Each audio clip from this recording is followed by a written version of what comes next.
Hello everybody, welcome to the Wonky Angle, where I talk about electronic music, both new and old. And today, I'm talking about the second album from Orbital, Orbital 2, aka the Brown Album.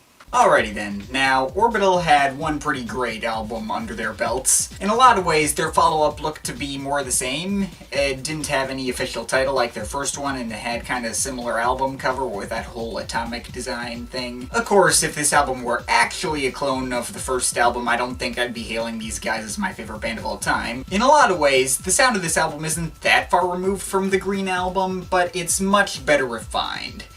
I said that the Green Album was awfully dated. That is entirely not the case here. I mean, it is possible, again, it's just because of nostalgia. Several songs from this album are really early favorites of mine, like Walk Now, Planet of the Shapes, Lush 3-2, and of course Halcyon. But I think the sound is a lot fuller, the album flows together much better, and is significantly less cheesy.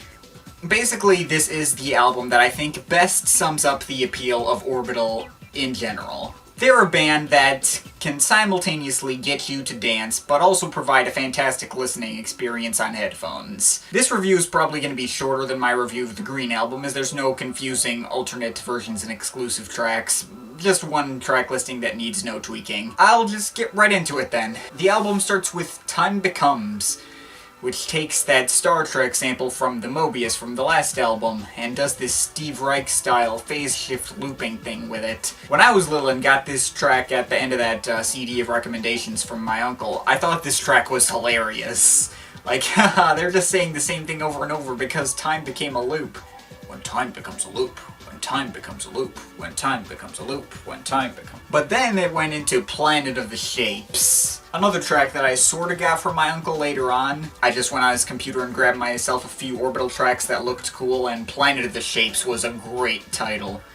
By the way, yes, kinda like the Green Album, the nostalgia on this one's a little inconsistent, but I think more consistent than the Green Album, as there's nothing on here that I couldn't have heard after middle school. Anyway, Planet of the Shapes, in my opinion, is one of the most underrated Orbital tracks ever. This track blew my mind as a kid. It really took me into space and I was meeting aliens or something. It's a track that really just takes you on a journey, from the intro that I believe is meant to trick people into thinking like the album is a vinyl mispressing or something.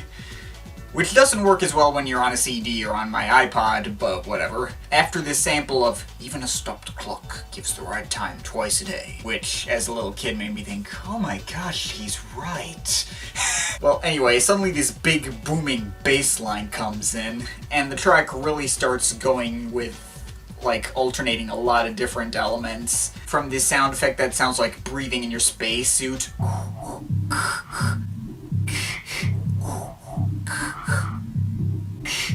to the weird, creepy, off-kilter sample, to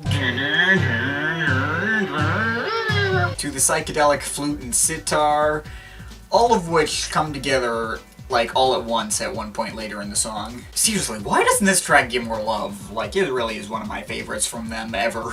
But then we get into the more iconic parts of the album. Lush 3-1, Lush 3-2, Impact, The Earth is Burning, and Remind all kind of run together as like one big long track.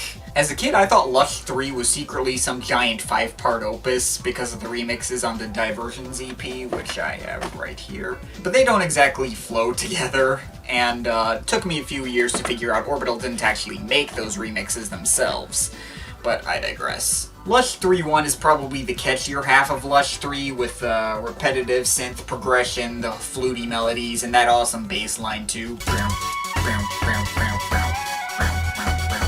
But Lush 3-2 has more nostalgia, as I grab it from my uncle's computer first, which continues the bass line from the first part, but also has a significantly creepier mood thanks to some other darker synth patterns, and of course the ethereal haunting vocals of Kirsty Hawkshaw. Wow, I probably made that sound terrible. The whole thing getting really intense so that it can lead directly into Impact, The Earth is Burning, which, while I discovered significantly later than the two parts of Lush, honestly, this is a way better track than either part. Definitely comes close nostalgia-wise. Like, geez, how do I even describe this track? Like, you got these catchy synth progressions at the beginning that carry over much of the first half of the track.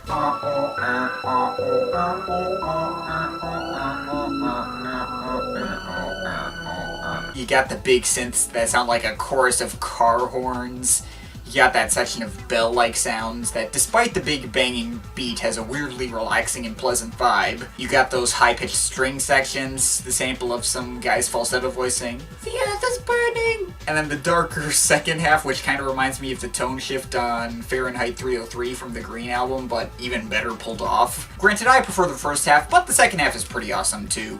As I said, a lot darker, with a lot of creepy and menacing but still catchy synth patterns. And of course that other sample that talks about is like a cry for survival. A cry for survival. Actually, it's not really a second half, as it's only like the last 3.5 minutes or something, minutes long. But the first half goes by so quickly for me that it really feels like they were given equal time.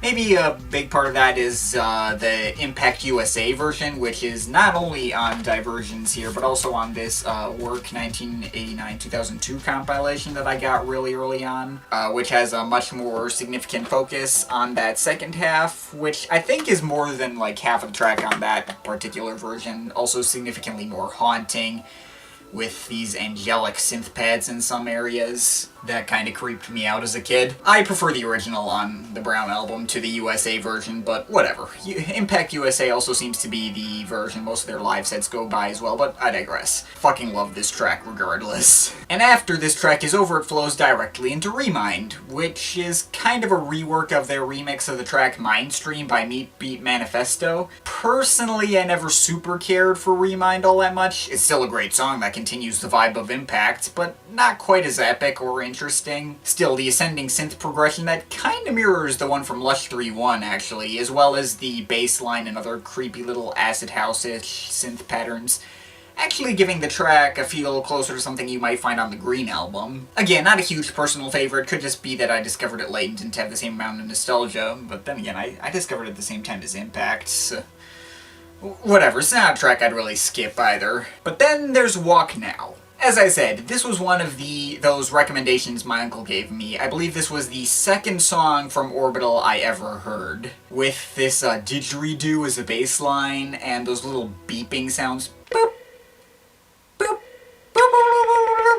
Obviously there's a lot of nostalgia here, but I think I like the live versions of this track that combine it with its remix, Walkabout, from Diversions. By the way, even though Diversions is just a little EP of remixes, it is totally worth checking out. There's also a track called Semi-Detached on it that has like this unbelievable progression. It's an old favorite of mine, as well as CJ Bolland and Underworld's excellent remixes of Lush 3, but I digress. We then move on to Monday, which is based around this repeating piano pattern, kind of gives the track a more old-timey feel, as well as those high-pitched piano synth string patterns too, which kind of make the track sound kind of awkward, but like in a charming way. Again, not a huge favorite, but the nostalgia is still there and I still love the track. But then it's time to address the elephant in the room, which is the biggest single and sorta album closer, Halcyon plus On plus On. I think I've said this before, but this particular track is my favorite track of all time, period. And has been since like 2007, when I first heard it. I heard the live version from Insides first, as I mentioned in my Green album review. That was the first song I ever bought from iTunes. But this album version here is my favorite. Not the single version, which is longer either. This version. It starts out with all these ethereal synth pads and Kirsty Hawkshaw's voice, then the bass line comes in, and it's accompanied by the ever-iconic sample of It's a Fine Day by Opus 3, played in reverse, which I think has well eclipsed the original at this point, although that could just be my heavily biased perspective. According to Paul, they had planned on bringing in Hawkshaw herself to sing an original vocal track, but she couldn't come in for whatever reason that day, maybe she was sick or something, and so they instead used her vocal from It's a Fine Day, and it all worked out. Of course, she's ended up appearing on several other tracks of theirs with her original vocals, even on this exact album, like Lush 3 too. But yeah, this is still my favorite performance of hers, even though it's heavily manipulated and the original It's a Fine Day doesn't give me quite the same amount of feels for obvious reasons. And also, yes, I do prefer this album version because, like, the drum beat's a lot more satisfying than the one they used on both the live version and on, the original 11-minute single version, but whatever. I'm just kind of at a loss for words at this track, really. It is like the rave song from heaven. Just... But as amazing as a finish as Halcyon is, unfortunately it's not actually the last track, and this album actually closes out with a track called Input Out, which I'm just going to say is probably my least favorite Orbital track ever. Not because it's outright bad or anything, or feels out of place, it's obviously meant to bookend Time Becomes, and, does a slightly more complex version of that whole Steve Reich vocal looping thing. But I kinda hate it because it abruptly kills the mood that Halcyon had going. Just kind of kills it. I'm on this huge high from having listened to my favorite track of all time. I got this huge smile on my face. And then suddenly, input translation! So yeah, more bad placement than anything, and to be perfectly honest, after all these years, this track doesn't bother me nearly as much as it used to. There's a part of me that needs to sit up and get ready to skip this track so that I can soak up more of the feels from Halcyon. But my listens right before this review weirdly hasn't been as much of a nuisance as I thought it would be. I was expecting to go all out rage on this track, but I can't find it in me to do that now. I don't know. Regardless, it should go without saying that the Brown album is a fucking masterpiece. An album that combines all sorts of techno and rave elements, making great, catchy melodies, flowing together, great, excellently constructed. It's one of my favorite albums of all time, just a little shy of my top 10. And while thinking about it now, I think the Green Album might be a slightly better jumping on point as you can get nostalgia for one of their lesser albums, but this is definitely one of their strongest releases, and the one that best sums up why Orbital is my favorite band of all time. I'm overall feeling a 9.5 out of 10. But of course, this is just my opinion. You can feel free to disagree with it, but I'd like to hear your thoughts, so leave the comments in the comment thing down there. But yeah, that's pretty much it. That's all for today.